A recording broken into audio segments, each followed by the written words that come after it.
오늘은 끈기 있는 과부의 비유, 끈기 있는 과부의 비유 이런 제목으로 하나님 말씀 나누도록 하겠습니다. 우리가 오늘 또 새벽 기도회를 하는데 사실 새벽 기도하면서 보면 이 말씀이 굉장히 중요한 말씀 중에 하나입니다. 오늘도 오신 분들은 복 받으신 분들이에요. 저는 항상 그런 생각을 합니다. 왜냐하면 가장 중요한 순간에 빠지는 분이 있고 가장 중요한 순간에 오는 분이 있어요. 그건 제가 결정하는 게 아니잖아요. 근데 이 부분은 우리 특별히 기도하는 사람들에게 있어서 굉장히 중요한 부분입니다. 여기서 얘기하는 건 뭐냐면 끈기가 있느냐 하는 거예요. 끈기가 있느냐. 사실 말이 그렇지 새벽기도 항상 오는 게 쉽지가 않잖아요. 근데 이 오늘 말씀에서 보면은 주님께서 참 이상한 얘기를 하십니다. 비유를 참 이상한 비유를 드세요. 근데 이걸 통해서 우리에게 아주 기도에 대해서 중요한 것을 가르쳐 주려고 하시는데 불의한 재판장의 이야기를 통해서 우리들에게 특이한 말씀을 해주십니다. 1절 함께 읽어보겠습니다. 예수께서 그들에게 항상 기도하고 낙심하지 말아야 할 것을 비유로 말씀하여. 아멘. 자, 여기서 보면은 분명하게 우리 주님께서 제자들에게 말씀하시는데 항상 기도해야 된다. 그리고 낙심하지 말아야 된다.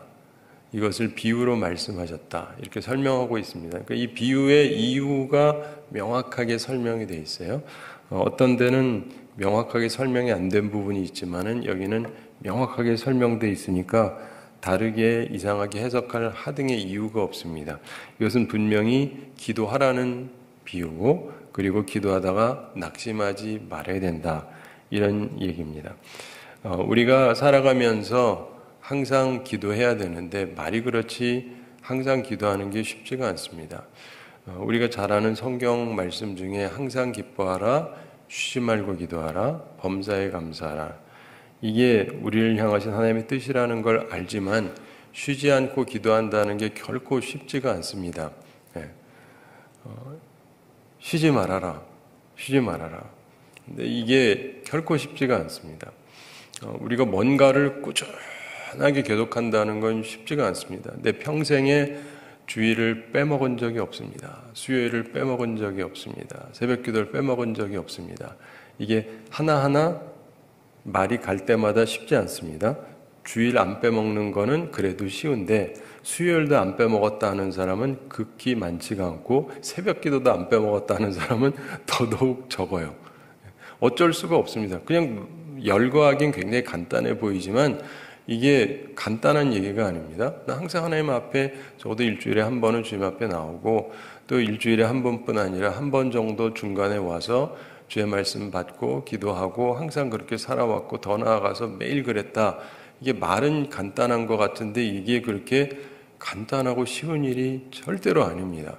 어느 누구에게도 쉬운 일이 아니에요. 그렇기 때문에 주님께서 오늘도 말씀하시는데 항상 기도해라. 항상 기도해라.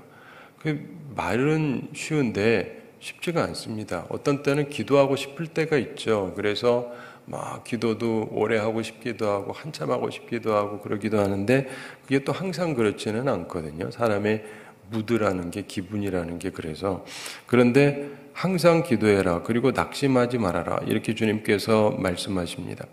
왜냐하면 우리가 보통 기도하게 될 때 어떤 필요가 있을 때 하나님께 간구하지 않습니까?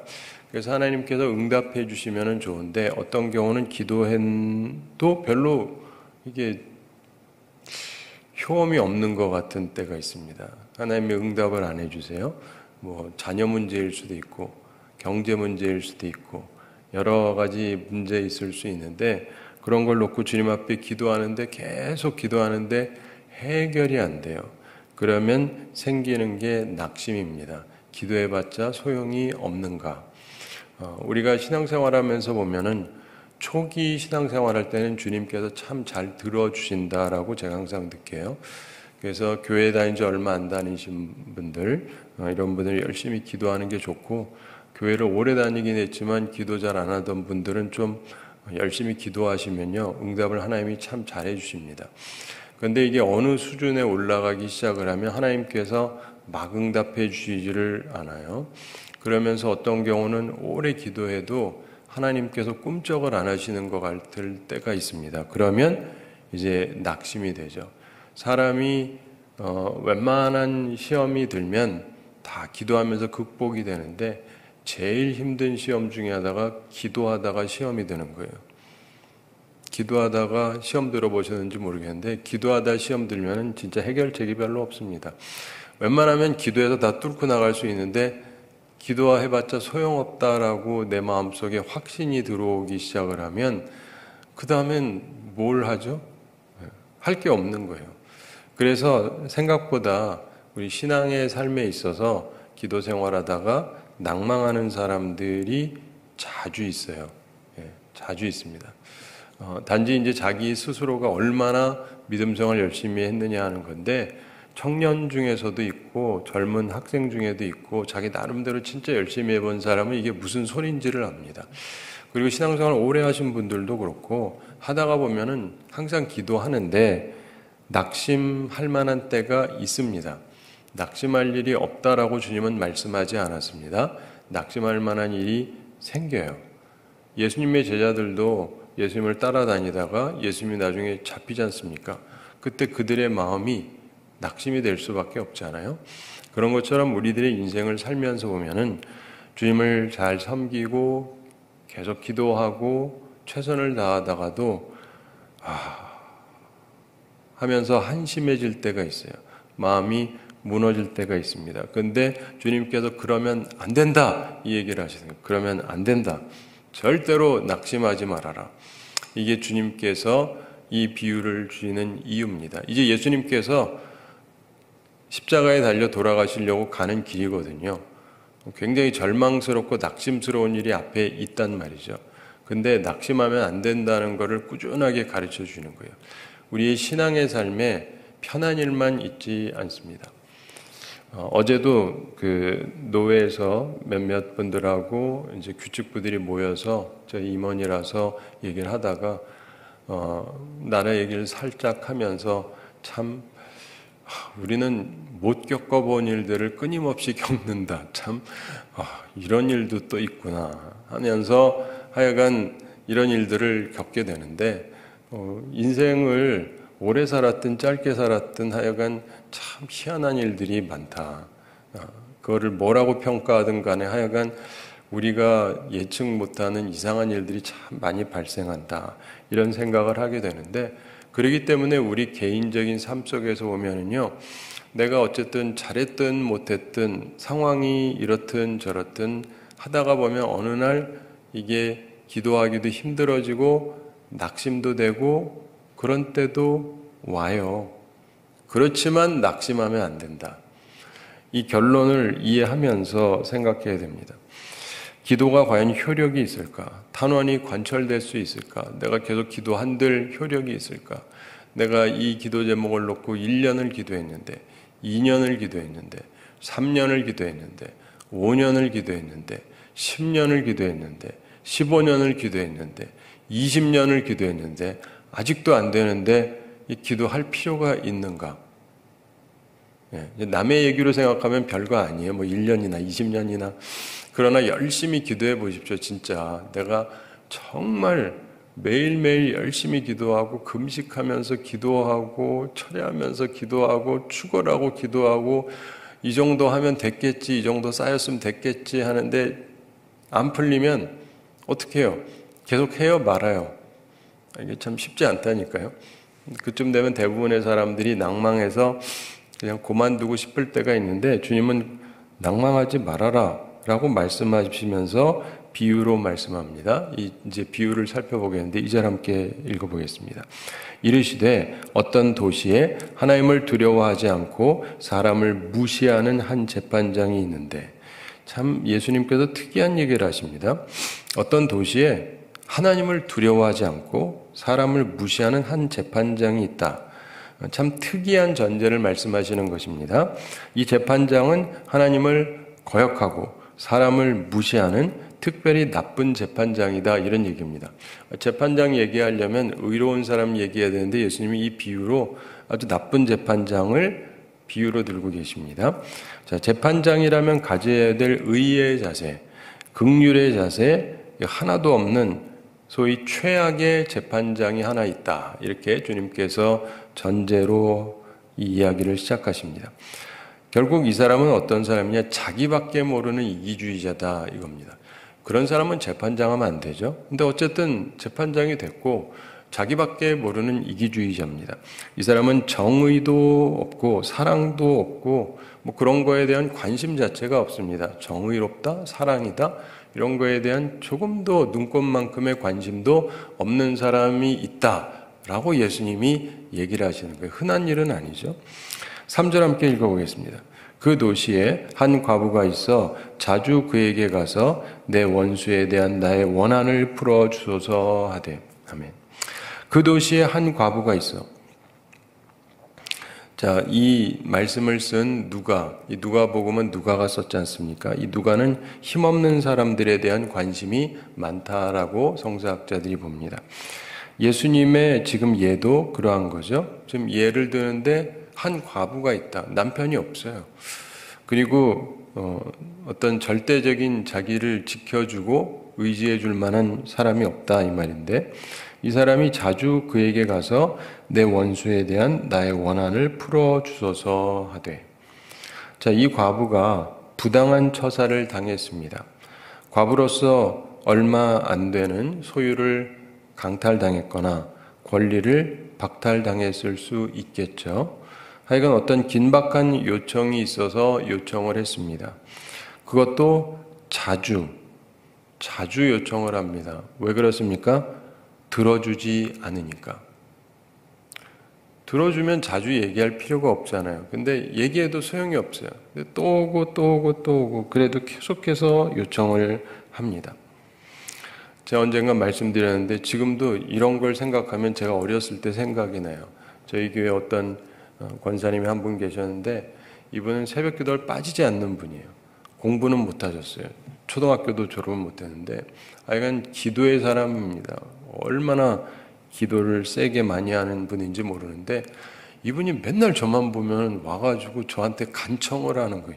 제가 초등학생인데 용이라 우리 아들 위해서 기도해 달래. 그것도 매일.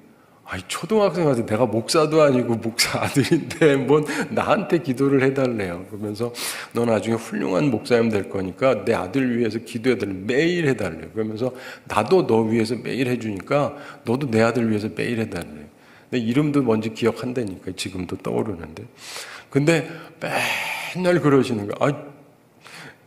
세상 말로 돌아가시겠어요. 나 지금 놀아야 되는데 자꾸 불러가지고 용이라 그러면서 우리 아들 위해서 기도해줘. 맨날 그러시는 거예요. 솔직히 좀 귀찮죠. 근데 어쨌든 뭐 맨날 그러시니까 지금 이 나이가 돼서도 내가 잊혀지지가 않아요. 얼마나 저를 그렇게 닥달을 하셨는지. 근데 이 과부가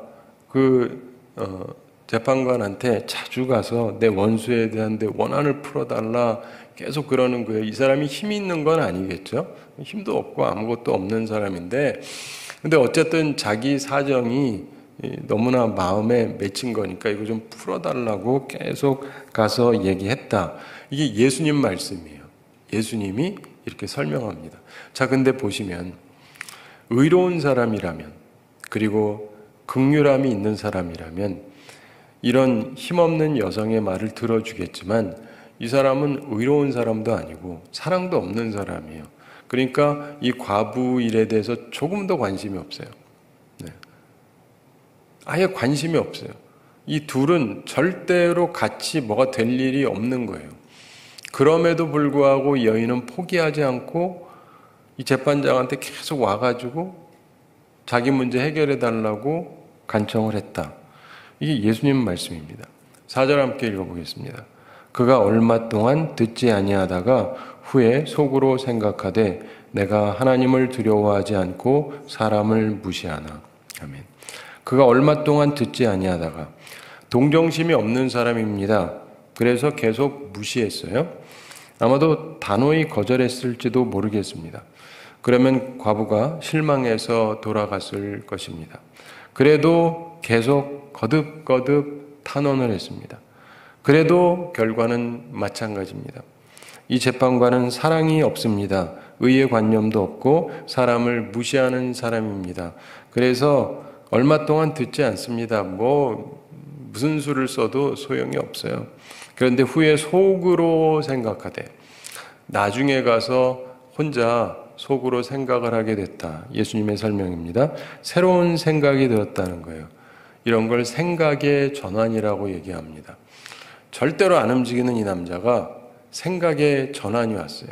근데 왜 생각의 전환이 왔냐? 그가 이렇게 생각을 합니다. 내가 하나님을 두려워하지 않고 사람을 무시하나. 사람들 앞에 그렇게 말은 안 하죠. 자기도 하나님 믿는 척하고 사람들 존중하는 척하지만 사실은 솔직히 내가 하나님을 두려워하냐? 의의가 뭐가 있어? 내 마음대로 하면 되는 거지. 이렇게 생각하는 사람이고, 사람들 다 개돼지 같은 존재다. 내가 마음대로 하면 된다. 이렇게 생각을 하고 있는 거예요. 자기 속으로는.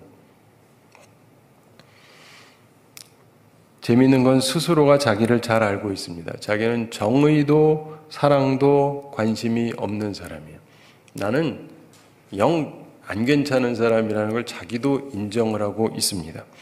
그런데 생각의 전환이 오게 되는데 5절 말씀 함께 읽어보겠습니다. 이 과부가 나를 번거롭게 하니 내가 그 원한을 풀어주리라. 그렇지 않으면 늘 와서 나를 괴롭게 하리라 하였느니라. 아멘. 이 과부가 나를 번거롭게 하니, 아마도 이 여인의 탄원과 요구는 정당한 것이었을 것입니다. 단지 아무 힘도 영향력도 없는 여인의 요청이라서 무시했는데 포기하지 않고 계속 찾아와서 요청을 하니까 귀찮습니다. 그냥 귀찮아요. 나를 너무 번거롭게 한다. 귀찮아 죽겠다. 이겁니다. 벗어날 수가 없어요. 너무 번거롭습니다. 그러면서 내가 그 원한을 풀어주리라. 이 여인의 요구를 들어주기로 합니다. 생각을 전환했어요. 완전 무시하고 절대 들어줄 생각이 없었는데 어느 날 생각이 바뀌어서 이 여인이 원하는 걸 들어주기로 결정을 하는데 그 원한을 내가 풀어줘야 되겠다. 왜요? 정의를 위해서 아닙니다. 자기는 정의감이 하나도 없어요. 사랑을 위해서 아니요. 자기는 사랑이 하나도 없어요. 근데 왜요? 번거로워서. 귀찮아 죽겠네, 이 여자 때문에. 아우, 나 죽겠다. 너무 귀찮아 죽겠는 거, 이 여자 때문에. 그래서 그 원한을 풀어주겠다라고 생각을 했다라고 예수님이 말씀하는데 이거 진짜 재밌는 얘기예요. 진짜 재밌는 얘기라고요. 그러면서 그렇지 않으면, 원한을 안 풀어주면 늘 와서 나를 괴롭게 하리라 하였느니라. 늘 와서 나를 괴롭게 하리라 하였느니라. 정말 재미있는 비유입니다. 특이한 이유입니다. 결국 힘없고 빽없는 이 과부의 끊임없는 탄원이 재판관을 굴복을 시켰습니다. 제가 아까 말씀드렸던 그 권사님, 제가 성함도 지금도 기억을 해요. 근데 그 권사님이 하도 그러니까 내가 굴복을 아니할 수가 없어요. 알았어요. 할게요. 안 그러면 놔주지를 않으니까 놀지를 못해요. 교회만 오면 용이라 그러고 잡아가지고 우리 아들 위해서 기도해줘. 맨날 그러시는데 나중에 제가 알았어요. 기도해 드릴게요. 너무 귀찮으니까. 근데 여기에서 있는 것처럼 제가 기도의 사람이어서가 아니고 생각이 하고 싶어서가 아니라 너무 날 괴롭게 하시니까 도무지 놀 수가 없어요. 편안하게 있을 수가 없어요. 그래가지고 알겠습니다 했는데 이 재판관이 훌륭해서도 아니고 정의로워서도 아니고 사랑이 있어서도 아니고 어느 날 내가 이 경우는 좀 잘해주자도 아니고 하여간 내가 괴로워서 내가 안 되겠다. 이 이유다라고 예수님이 설명을 하시는 거예요. 참 재밌지 않습니까? 예수님께서 이런 비유를 드셨다는 것이. 그러면서 이걸 통해서 기도에 대해서 가르치려고 하신다는 거예요. 6절 함께 읽어보겠습니다. 주께서 또 이르시되 불의한 재판장이 말한 것을 들으라. 아멘. 주께서 또 이르시되 불의한 재판장이 말한 것을 들으라. 이 사람은 의로운 재판장이 아니에요. 재판장은 당연히 의로워야 되는데 이 사람은 불의한 사람입니다. 재판장으로서 인격이나 모든 면에서 제대로 갖추지 못한 사람이에요. 근데 이 사람이 이렇게 말하지 않느냐. 이 과부가 나를 너무 번거롭게 한다. 그래서 내가 그 원한을 풀어주겠다라고 말하지 않았느냐. 그러면서 그 말한 것을 들으라. 무슨 말이냐. 불의한 재판장도 자기가 번거롭게 되는 건 싫은 거예요. 귀찮잖아요. 너무너무 귀찮아. 그래서도 원한을 풀어준다는 거예요. 귀찮아서도 원한을 풀어준다. 그러면서 예수님이 하시는 말씀 7절 함께 읽어보겠습니다. 하물며 하나님께서 그 밤낮 부르짖는 택하신 자들의 원한을 풀어주지 아니하시겠느냐? 그들에게 오래 참으시겠느냐? 아멘.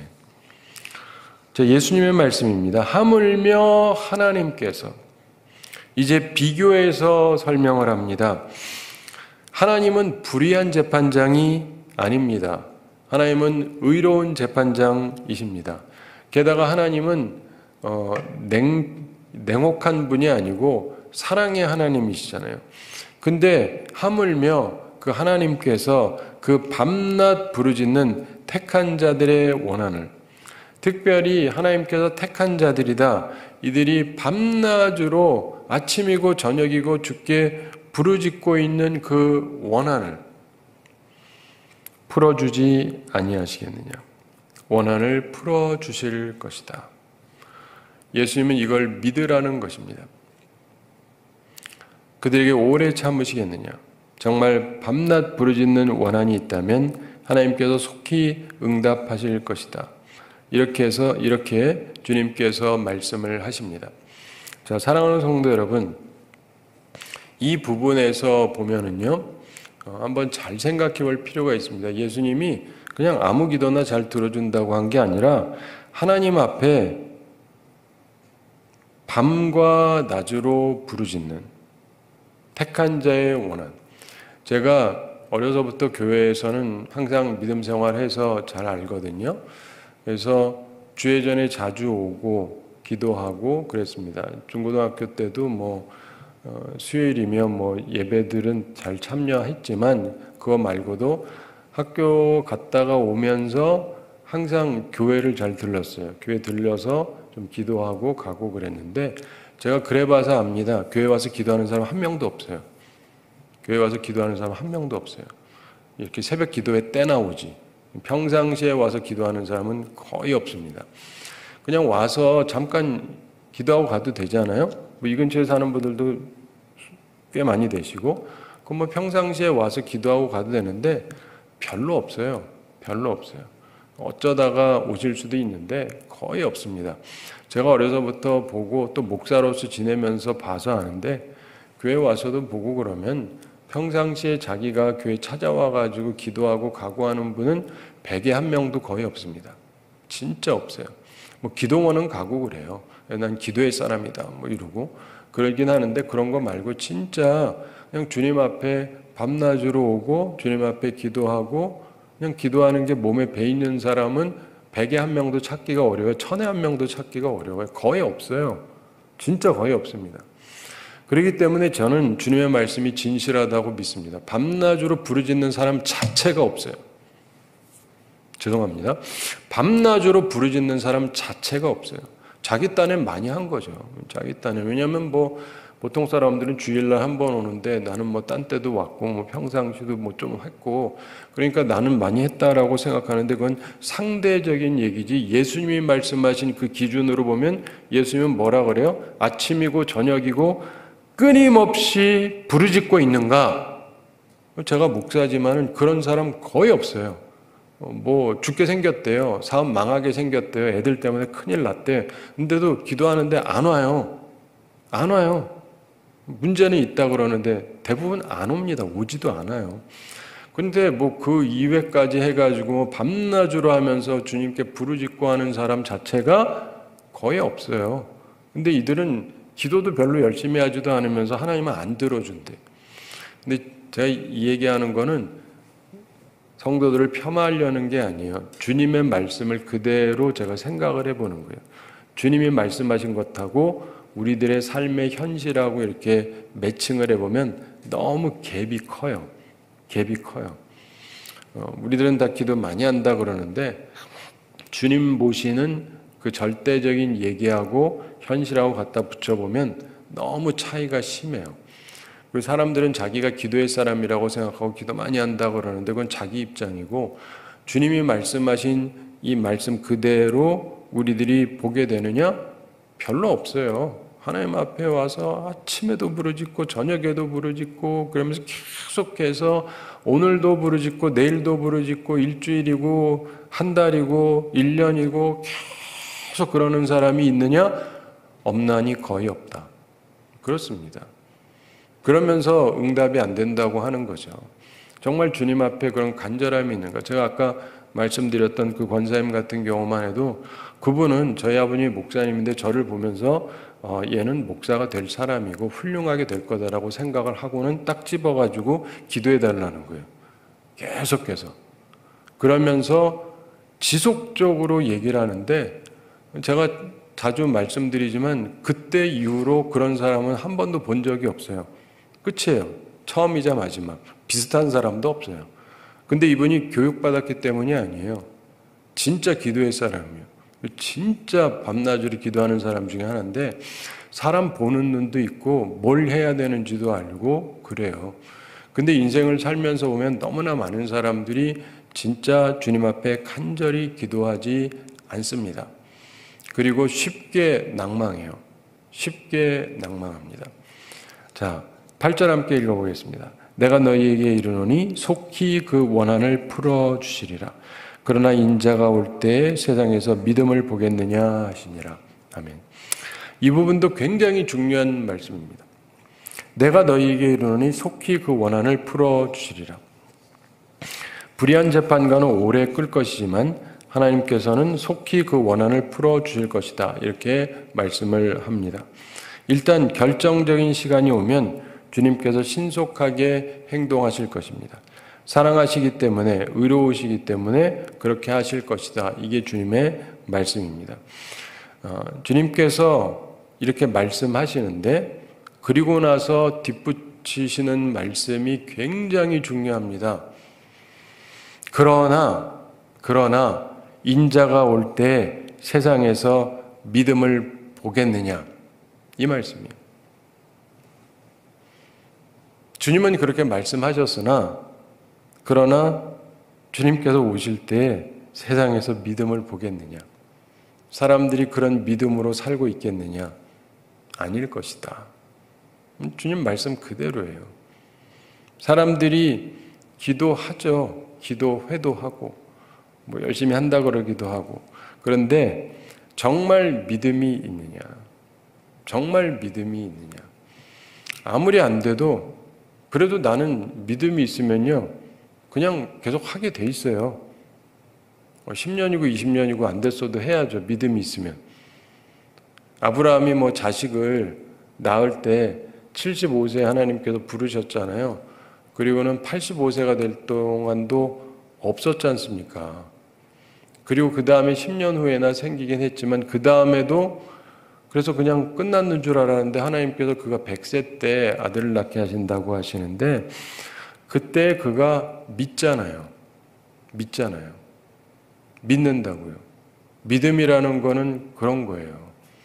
근데 문제는 믿음을 갖고 있는 사람이 별로 없다는 거예요. 그러니까 예수님이 제자들이 우리에게 믿음을 더하소서.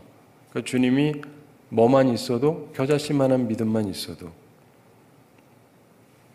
니들이 뭐 믿음이 많은 줄 아느냐? 없어 너희들 믿음. 기도에 대해서도 얘기하시는 거예요. 사람들이 뭐 다 기도한다 그러고 하는데 믿음이 없어. 앞으로도 보기 힘들 거야. 이 얘기를 하시는 거예요. 이게 응답이 안 되는 이유는 하나님에게 문제가 있는 게 아니라 우리에게 뭐가 없다? 믿음이 없다. 우리에게 믿음이 없다.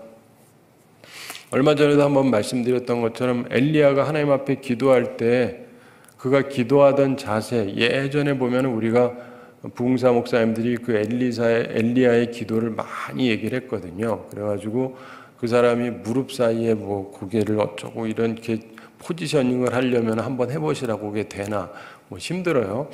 근데 사실은 그분은 가능할 수 있는 게 이분이 백인이라서 다리가 길었다라고 볼 수 있습니다. 우리랑은 좀 다르거든요. 근데 어쨌든 간에 기본적으로 그렇게 기도하면서 계속 뭔가 징조가 있는가, 또 기도하고 징조 있는가 보고, 기도하면서 징조 있는가 보고, 근데 계속 안 돼도 믿음을 잃지 않아요. 언제까지? 징조가 나타날 때까지 계속 하는 거예요. 왜요? 이게 믿음이라니까요. 근데 우리들에겐 이게 없어요. 믿음이. 저는 이렇게 성경 말씀을 그냥 보는 게 아니라 진짜 이렇게 잘 보고 연구하고 생각하면서 느끼는 건, 많은 분들이 교회에서 기도 참 멋있게들 잘 하시는데 그 대부분의 기도를 제가 이러고 보면 솔직히 믿지도 않으면서 하는 기도예요. 기도만 멋있지. 기도만 멋있지. 기도는 믿음으로 해야 되거든요. 근데 믿음이 없이 그냥 멋있는 말만 하고 있는 거예요. 이렇게 되게 해주시고 저렇게 되게 해주시고. 근데 믿고 있느냐? 믿긴 뭘 믿어요? 하나도 안 믿고 있지. 근데 아무렇지도 않아. 주님 앞에 100가지를 얘기하면서 하나도 안 믿으면서도 그렇게 기도하는 것 자체가 아무렇지도 않다는 게 하나님 앞에서 얼마나 문제가 있는지를 전혀 느끼지를 못해요. 사람들 듣기에 멋있게만 기도하면 되는 거예요? 그게 기도입니까? 지금 하나님 앞에 기도하는 것인데, 뭘 하나를 얘기한다 할지라도 진정성 있게 하나님이 받으실 만한 기도를 하고 내 믿음을 가지고 기도해야지, 믿음은 하나도 없이 멋있는 말만 잔뜩 늘려놓는 게 대표 기도라고 생각을 하는, 참 기도가 뭔지를 모르는 사람들이 한국교회에 잔뜩 쌓여 있어서 기도문들만 멋있어요. 기도문들만 멋있고 기도응답은 안 되고 기도문만 멋있어요. 기도문만 멋있으면 뭐합니까? 기도는 기도문으로 하는 게 아니잖아요. 믿음으로 해야 되거든요. 사랑하는 성도 여러분, 말씀을 맺습니다. 그러나 인자가 올 때 세상에서 믿음을 보겠느냐?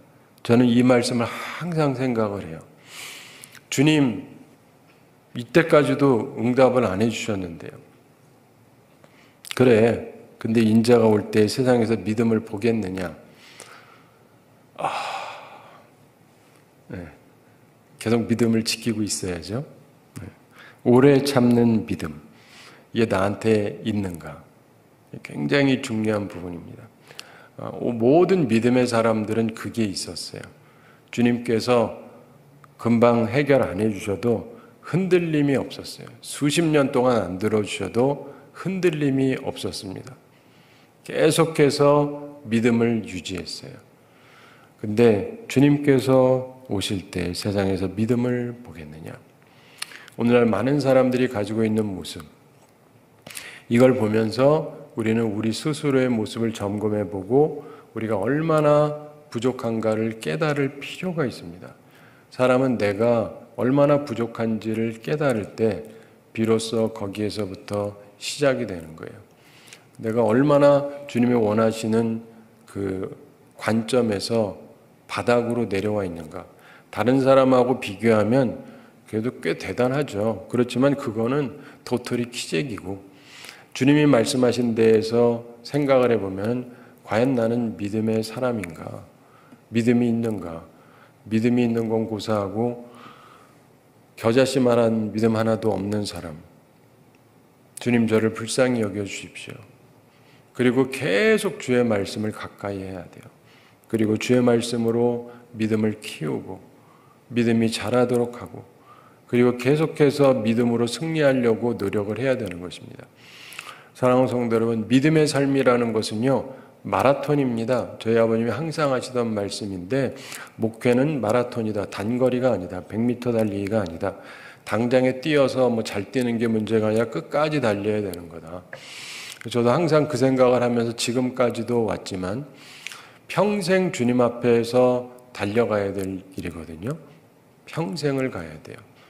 그리고 주님 앞에 가는 그때까지 우리가 충성되게 살아가야 되는데 그 자세를 놓치시면 안 돼요. 내가 그동안 잘해왔다, 옛날에 잘했다, 그거 하나도 중요하지 않습니다. 그건 그거고, 내가 지금부터 주님 앞에 가는 그날까지 계속해서 충성됨이 있어야 돼요. 흔들리지 않는 믿음이 있어야 돼요. 이게 우리한테 꼭 필요합니다. 내 주변이 어떻게 되든 상관이 없이, 내 주변이 좋든 나쁘든 상관이 없이 나는 주님을 향한 온전함을 가지고 살아가는가. 그리고 주님께서 내게 맡겨주신 역할을 내가 충성되게 잘 감당하고 있는가. 매우 중요합니다. 많은 사람들이 자기 할 바는 하지 아니하고 남 평가만 하는데, 남 평가하는 걸로 여러분이 평가받는 게 아니고 내가 어떻게 하느냐로 주님 앞에 평가받는 거예요. 제가 목사인데 제가 어떻게 사느냐로 주님 앞에 평가를 받는 거죠. 네, 여러분도 마찬가지입니다. 주님께서 우리를 어찌 보실 것인가? 나는 주님 앞에 항상 기도하는가? 낭망하지 아니하는가? 정말 내게는 믿음이 있는가? 주님께서 말씀하십니다.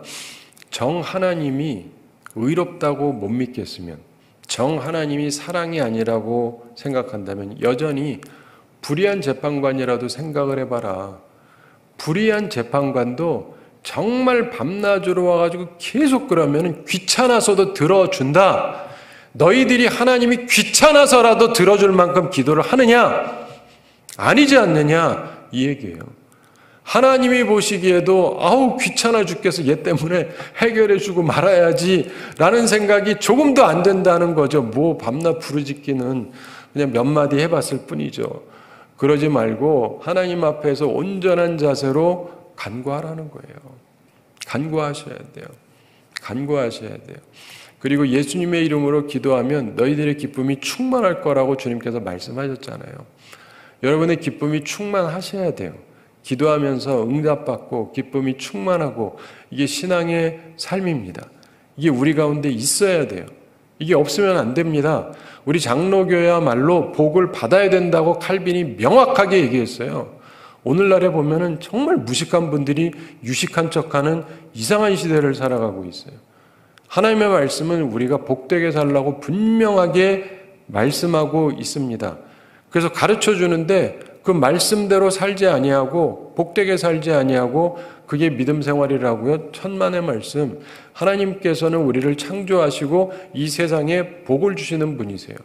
마지막 때에도 천국에서 영원한 복을 주시는 분이시고, 그분이 우리를 부르신 이유는 괴롭히려는 게 초점이 아닙니다. 단지 삶 가운데 어려움도 있겠죠. 여러 이유들이 있으니까. 그러나 우리 가운데 믿음이 흔들리면 안 됩니다. 바라기는 믿음으로 승리하면서 살아가는, 그래서 기도의 삶 가운데서 주님께서 칭찬하시는 그런 삶을 살아가는 우리 모두가 되기를 바랍니다. 우리 함께 기도하겠습니다. 사랑의 하나님 아버지, 우리를 사랑하시고 오늘도 저희들에게 귀한 말씀 주심을 감사드립니다. 끈기 있는 과부의 비유를 통해서 제 아들에게 항상 기도하고 낙심하지 말아야 될 것을 말씀하셨는데, 이 말씀을 우리들 마음에 새기게 하여 주시옵소서. 항상 기도하고 낙심하지 않고 믿음으로 승리하는 사람들 되게 하여 주시옵소서. 주님, 저희들은 심히 부족하오니 주의 성령께서 저희들을 도와주시고 저희들의 마음을 감화감동시켜 주시고 주님 앞에 항상 깨어 기도하는 주의 사람들, 낙심하지 않는 주의 사람들 되게 하여 주시옵소서. 그러면서 응답받고 주님의 은혜 가운데 풍성하게 살아가며 우리 가운데 있는 원한이 풀려지고 하나님께서 주시는 기쁨으로 충만한 삶을 살아가는 주의 백성들 다 되게 하여 주시옵소서. 오늘도 주님 앞에 나오며 주님의 은혜를 간구합니다.